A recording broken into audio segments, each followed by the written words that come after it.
तपाईहरुलाई सिकाउनु पर्ने मैले जो भर्खरै राजनीतिमा आछ त्यो विधेयक हो भनेर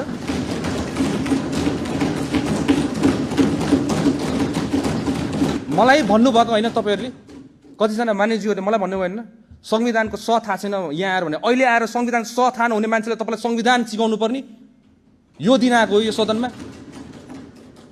त्यही भएर मान्छेहरु यो सम्मानित सदनको गरिमा राखिराखौं। गल्ती हाम्रो भयो भने हामी सुधारौँला, गल्ती तपाईहरुबाट सुधारौँला। किन यो भेदभाव कति गर्ने हामीले यो कति हेर्ने नेपाली जनताले कति सहने र यसलाई अहिले आएर कसैको पीडालाई राजनीतिकरण गर्ने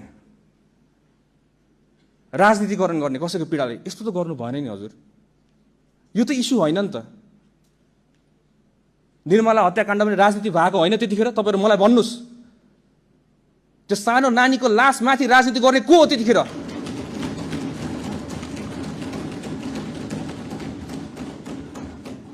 त्यही भएर यसमा हामीले गर्नुपर्ने हाम्रो आफ्नो दायित्व नेपाल सरकारको तर्फबाट दायित्व हामीले 1 इन्च पनि हामी छोड्दिनौं। हाम्रो आफ्नो कर्तव्य पुरै गर्छौं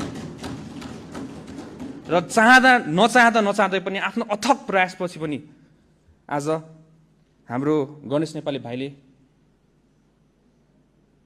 आज हामी माझ हुनुहुन्न। म बुझ्छु यो कुरा, तपाईहरुको प्रश्नहरु म बुझ्छु, तपाईहरुको धेरै क्वेशन्सहरु छ, तर हामी त्यहाँ हुँदै गर्दा हामीले आफ्नो बेस्ट दिएको। विश्वास गर्नुस्, मलाई ढाट्नु आउँदैन। म पहिलादेखि भन्छु मलाई ढाट्नु आउँदैन, मलाई ढाट्नु मन लाग्दैन। र अहिले यस्तो गरिमामय सदनलाई मैले ढाट्दाखेरि मलाई पाप लाग्छ।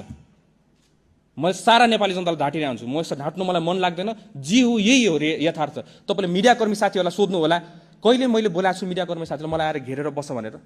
कहिले भनेको छु मैले? उहाँहरूले आफ्नो कर्तव्य निर्वाह गर्नलाई धेरैवटा प्रश्न गर्नुहुन्छ, त्यही पनि मैले प्रश्न उत्तर नदिकन आफ्नो काममा सुरु हिँड्छु। कति कुरा मैले चिप्लेर बोली किन सदनमा हेर्दै गर्नुस् न। म यहाँ उभिने बित्तिकै सबैजना कसरी हेर्नुहुन्छ अब सुदन गुरुङले गृहमन्त्रीले के चिप्ल्याउँछ र त्यसलाई भाइरल बनाउँला भनेर बुझिरहेको हुन्छ। त्यो हो तरिका।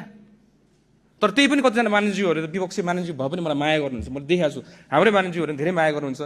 कति गलत गर्ला कि हामीले सच्चाइ दिनुपर्छ म सम्झाइ पनि राख्नुहुन्छ। त्यसमा म एकदमै आभारी छु।